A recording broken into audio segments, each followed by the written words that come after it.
ആദ്യ പ്രേക്ഷകനായിരുന്നു ശ്രീ ബാലകൃഷ്ണനാണ് വടകരയിൽ നിന്നും. ശ്രീ ബാലകൃഷ്ണൻ, ഈ താങ്കളൊരു ബി ജെ പിക്കാരനായതുകൊണ്ട് ആ ആംഗിളിൽ തന്നെ ചോദിക്കാം. ഈ ബി ജെ പി സ്ഥാനാർത്ഥി പട്ടിക വന്നപ്പോൾ ഇതിലെ നല്ലൊരു ശതമാനം പേർ മുൻകാലങ്ങളിൽ മറ്റേതെങ്കിലുമൊക്കെ പാർട്ടിയിൽ ഉണ്ടായിരുന്ന ആളുകളാണ്. ഇങ്ങനെ മറ്റാളുകളെയൊക്കെ സ്ഥാനാർത്ഥിയാക്കാം എന്ന് പറഞ്ഞ് ബി ജെ പിയിലേക്ക് ക്ഷണിക്കുകയാണോ കേരളത്തിലെ ബി ജെ പി നേതാക്കൾ? നമസ്കാരം. നമസ്കാരം. ഈ വിഷയവും ഭാരതീയ ജനതാ പാർട്ടി പണ്ട് തന്നെ എല്ലാവരെയും അവിടുന്ന് കൂട്ടിക്കൊണ്ടല്ല പർച്ചേസ് ചെയ്യുന്ന രാഷ്ട്രീയക്കാരാണല്ലോ. താങ്കളുടെ ചാനലിന്റെയും കേരളത്തിലെ ഒട്ടുമിക്ക ചാനലിന്റെയും കാഴ്ചപ്പാടിൽ. അപ്പൊ അതങ്ങനെ ഇരിക്കട്ടെ. മാറാത്തത് മാറും എന്ന് പറഞ്ഞ ഒരു മുദ്രാവാക്യം സാർ കണ്ടിനോ? കേരളത്തിൽ ഭാരതീയ ജനതാ പാർട്ടി അല്ലെ NDA വെച്ച് മാറാത്തത് മാറും എന്ന് പറഞ്ഞ ഒരു മുദ്രാവാക്യം സാർ കണ്ടോ? കണ്ടില്ലേ? കണ്ടിരുന്നോ? ആ മുദ്രാവാക്യം സാർ കണ്ടില്ല? ഞാൻ കണ്ടു ശ്രീ ബാലകൃഷ്ണൻ. ഇങ്ങനെ മുദ്രാവാക്യങ്ങളൊക്കെ എല്ലാ പാർട്ടികളും ഇറക്കില്ല, അതൊക്കെ നമ്മൾ കാണില്ലേ? ഭാരതീയ ജനതാ പാർട്ടിയെ രാഷ്ട്രീയ ഗിമ്മിക്കും തെരഞ്ഞെടുപ്പ് ഗിമ്മിക്കും ആരും പഠിപ്പിക്കേണ്ട ഞാൻ മുമ്പേ പറയാറുണ്ട്. അത് ശരിയാണ്. മാറുന്ന കുറ്റവും പർച്ചേസ് ചെയ്യുന്ന കുറ്റവും മുഴുവൻ ആർക്കായിരുന്നു? ഭാരതീയ ജനതാ പാർട്ടിക്കായിരുന്നു. അതെന്തുകൊണ്ടായിരുന്നു? മറ്റുള്ള രാഷ്ട്രീയ പാർട്ടികളിൽ നിന്ന് ആളുകൾ നല്ല ഒരു പ്രസ്ഥാനത്തെ നോക്കി അതിലേക്ക് മാറുമ്പോൾ നിങ്ങൾ അത് പർച്ചേസ് ചെയ്യുന്നു പറഞ്ഞു വരത്തി. അത്രയേ ഉള്ളൂ. ഇപ്പം കേരളത്തിൽ സംഭവിക്കുന്നത് അത് തന്നെയാണ് സാർ. കേരളത്തിൽ വിശ്വസിക്കാവുന്ന ഒരു മുന്നണി ഇപ്പൊ ഉണ്ടെങ്കിൽ NDA ഉള്ളൂ എന്ന് മറ്റു പല കക്ഷികളിൽ നിന്ന് വരുന്നവർക്ക് അറിയാം. അതുകൊണ്ടാണ് BJPയിലേക്ക് ചേക്കേറുന്നത്. പിന്നെ അസൂയുള്ള നിങ്ങൾക്ക് എന്തും പറഞ്ഞു വരത്താം. അപ്പൊ അതിലൊന്നും ഞങ്ങൾക്ക് ഭയമില്ല. പിന്നെ എന്ത് മാറിയാലും കേരളത്തിൽ ഇടതുപക്ഷ ജനാധിപത്യ മുന്നണിയെ തന്നെ അധികാരത്തിലെത്തി. അധികാരം വിട്ടവരെ ഒഴിവാക്കൂല, അധികാരത്തിൽ നിന്ന് അവരെ ഒഴിവാക്കൂല. അത് യാതൊരു സംശയവും വേണ്ട. അവരെ തന്നെ അധികാരത്തിലെത്തിക്കും. ഈ വീഴ്ച അവർ തന്നെ പേറണം. അഭിപ്രായം അങ്ങനെയാണ്. ഇത് പർച്ചേസിംഗ് അല്ല എന്നാണ് ബാലകൃഷ്ണ അഭിപ്രായം. ശരി, ശ്രീ മുഹമ്മദാണ് മഞ്ചേരിയിൽ നിന്ന്. ശ്രീ മുഹമ്മദ്, ഈ തെരഞ്ഞെടുപ്പ് അടുത്തതോടെ നിരവധി പേരാണ് പാർട്ടി വിട്ട് എതിർചേരിയിൽ പോകുന്നത്. എതിർചേരിയിലെ സ്ഥാനാർത്ഥികളായി തന്നെ അവർ വരുന്നു. മുൻകാലങ്ങളിലൊന്നും CPM നിന്ന്, താങ്കൾ ഒരു CPM അനുഭാവി കൂടി ആയതുകൊണ്ടാണ് ചോദിക്കുന്നത്, CPMൽ നിന്ന് അങ്ങനെ സ്ഥാനാർത്ഥിത്വത്തിന് വേണ്ടി എതിർചേരിയിലേക്ക് പോകുന്ന അവസ്ഥ ഉണ്ടായിരുന്നില്ല. പക്ഷേ സ്ഥാനാർത്ഥിത്വത്തിന് വേണ്ടിയും ആശയപരമായി വിയോജിച്ചുമൊക്കെ പ്രധാനപ്പെട്ട നേതാക്കളാണ് CPMൽ നിന്ന് മറുചേരിയിലേക്ക് പോയിരിക്കുന്നത്. എന്തുകൊണ്ടാണ്? നമസ്കാരം കിരൺ സാറേ. നമസ്കാരമുണ്ട്, പറഞ്ഞു. അത് അവസാനം മുൻ ആള് പറഞ്ഞു ഇവിടെ പിന്നെ ഏത് സമയത്ത് മൂപ്പര് പറയില്ല. അപ്പൊ സാറും പറയും അത് നിങ്ങൾ ഇങ്ങനെ പറയുന്നത്.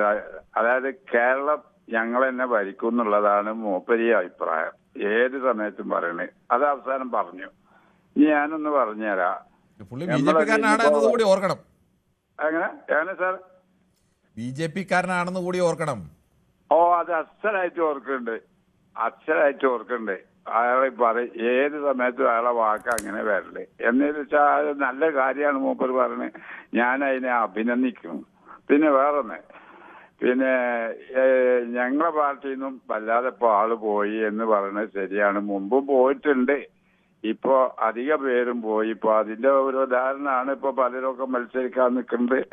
നമ്മളെ സുധാകരൻ സാറ് സഖാവ് പോയി, അദ്ദേഹം വീണ്ടും ഇതിന് വന്നിട്ടുണ്ട്. അഴിമതിയില്ലാത്ത നല്ലൊരു നേതാവും ആയിരുന്നു. അപ്പൊ എന്നാ പിന്നെ ഒരു MLA ആയിക്കാണ്ട് രാജ്യത്തെയും ജനങ്ങളെയും സേവിക്കുക എന്നുള്ള ഒരു ധാരണയിലാണ് പോയിട്ടുള്ളത് എന്നുള്ളതാണ് എന്റെ അഭിപ്രായം. കാരണം വെച്ചാ അദ്ദേഹത്തിന് ആ വ്യാമോഹമില്ലാത്ത ആളാണ്. പാർലമെന്ററി വ്യാമോഹം തീരെ ഇല്ല. എന്നാലും അയാള് മന്ത്രിയും MLA ഒക്കെ ആയതാ. മറ്റു പലരും പോകുന്നത് ഏകദേശം അവർക്ക് ഇതില്ലെങ്കിൽ ജീവിക്കാൻ പറ്റൂല എന്നുള്ളത് എല്ലാ രാഷ്ട്രീയ പാർട്ടികളും പോയത് മനസ്സിലാവുന്നുണ്ട്. കാരണം എനിക്ക് MLA വേണം, മന്ത്രി വേണം എന്നും പറഞ്ഞാല് അത്തരം ആൾക്കാരുണ്ട്.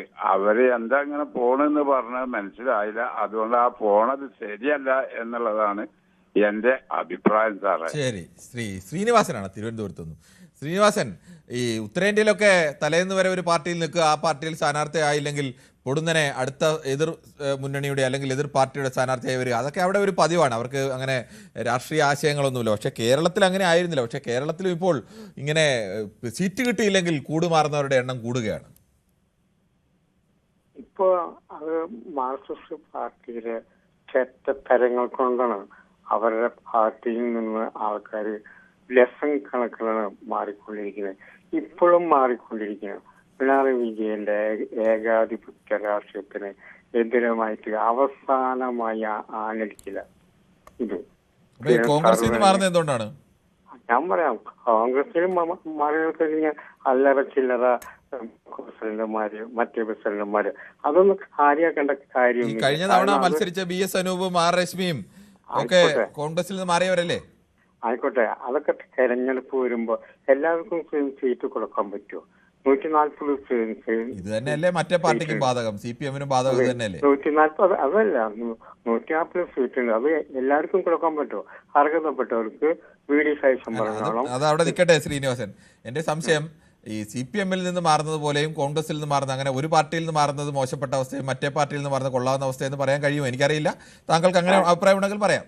അല്ല, അഭിപ്രായം ഉണ്ടല്ലോ. ഇത് ഞാൻ മാർക്സിസ്റ്റ് പാർട്ടിയിൽ ഇത് പഴയ കാലമായിട്ട് ഉള്ള ഒരു ആകത്തിരിവിന്റെ ഒരു കാലമായിരുന്നു. ഇപ്പൊ അതല്ല. ഇപ്പൊ ജനാധിപത്യത്തിൽ കൂടിയിട്ട് എല്ലാവർക്കും അവകാശം എന്നുള്ളത് കാണിച്ചു കൊടുക്കുന്നത്. സ്വന്തം പിണറായി വിജയന്റെ പോലെ പോക്കറ്റിൽ നിന്ന് എടുത്തിട്ട് എഴുതി കൊടുത്തിട്ടുള്ള സ്ഥാനാർത്ഥികളല്ല കോൺഗ്രസിന്റെ. ശരി, സന്തോഷമാണ് കാസർഗോഡ്. ശ്രീ സന്തോഷ്, താങ്കൾക്ക് എന്ത് തോന്നുന്നു? ഈ തെരഞ്ഞെടുപ്പ് ആകുമ്പോൾ ഒരു നാടൻ ഭാഷയിലൊക്കെ പറഞ്ഞാൽ ഉളുപ്പില്ലാതെ പാർട്ടി മാറുന്നതിന് യാതൊരു മടിയുമില്ലാത്ത നിരവധി നേതാക്കൾ എല്ലാ പാർട്ടികളിലും ഉണ്ടാവുന്നു. നമസ്കാരം സാർ. നമസ്കാരം. ഇന്നത്തെ രാഷ്ട്രീയം തികച്ചും അവസരവാദ രാഷ്ട്രീയം എന്ന് പറയേണ്ടി വരും. BJP-യും CPM-ഉം കോൺഗ്രസും ആരും മോശമല്ല. പണ്ടത്തെ തത്വശാസ്ത്രം ജീവിക്കാത്ത ഒരു അവസ്ഥയാണ് കാണുന്നത്. 10-60 വർഷം ഒരു പാർട്ടിയിൽ പ്രവർത്തിച്ച ഒരു വ്യക്തി അവസരവാദ രാഷ്ട്രീയം കാണിക്കുന്ന സ്ഥാനമാനങ്ങൾക്ക് വേണ്ടി. ഇങ്ങനെയുള്ളവർ അവസാനം കരിയാപ്പല പോലെ പുറത്തു പോകും. ഇത് ചരിത്രമാണ്. KR ഗൗരിയമ്മ, MP രാഘവൻ, അബ്ദുള്ളക്കുട്ടി, വലിയ വലിയ നേതാക്കന്മാര് കുറെ വർഷങ്ങൾക്ക് മുമ്പ് പോയി പാർട്ടിയിൽ നിന്ന്. എന്നിട്ടും പാർട്ടി നശിച്ചില്ല.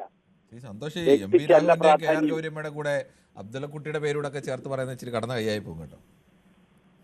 ഇതിപ്പോ ഇന്ന് കാണുന്ന 2026 കാണുന്നത് തികച്ചും അവസരവാദ രാഷ്ട്രീയമാണ്. ഇതിപ്പോ സാധാരണക്കാർക്ക് ഈ ജനാധിപത്യത്തിൽ വിശ്വാസമില്ലാത്ത ഒരവസ്ഥയിലേക്കാണ് ഈ നേതാക്കന്മാർ പോകുന്നത്. കാരണം തെരഞ്ഞെടുപ്പ് അടുക്കുമ്പോൾ മാത്രം ഈ അവസരവാദ രാഷ്ട്രീയം കാണിക്കുന്നത്. അങ്ങനെയുള്ളവര് അത് താങ്കൾ പറഞ്ഞത് CPM-ൽ നിന്ന് പോയവരുടെ കാര്യത്തിലാണോ ഈ അവസരവാദം പറഞ്ഞത്? അതെ, CPM-ൽ നിന്ന് പോയി കഴിഞ്ഞാലും അത് അവസരവാദം തന്നെ. കോൺഗ്രസ് കൂടി സന്തോഷോട് ചോദിച്ചോട്ടെ. അപ്പോൾ CPM-ൽ നിന്ന് പോയി കഴിഞ്ഞാൽ ഈ CPM തന്നെ ഇങ്ങനെ മറുകണ്ഠം ചാടി വന്ന നിരവധി പേരെ സ്ഥാനാർത്ഥികളാക്കുകയും ഒക്കെ ചെയ്തിട്ടുള്ള പാർട്ടിയല്ലേ CPM-ഉം? CPM-ഉം അങ്ങനെയൊക്കെ ചെയ്തിട്ടില്ലേ? അല്ല, അത് ചെയ്തിട്ടുണ്ട്, ഇല്ലെന്ന് പറയുന്നില്ല. ഇതിപ്പോ ഈ തെരഞ്ഞെടുപ്പ് അടുത്ത സമയത്ത് ഈ കൊതിക്കറിവ് അങ്ങനെയൊക്കെ ചെയ്തിട്ടുള്ളത്. തരം രാഷ്ട്രീയത്തോട് സാധാരണ ജനങ്ങൾക്ക് വിശ്വാസം കുറയുകയാണ് ചെയ്യുന്നത് എന്നാണ് എന്റെ അഭിപ്രായം. Okay sir. ശരി, സന്തോഷിന്റെ അഭിപ്രായം അങ്ങനെയാണ്. ശ്രീ ഗോപകുമാറാണ് പാലക്കാട്. ശ്രീ ഗോപകുമാർ, കൂടുതൽ വാർത്തകൾക്ക് News 18 Keralam YouTube channel subscribe ചെയ്യുക.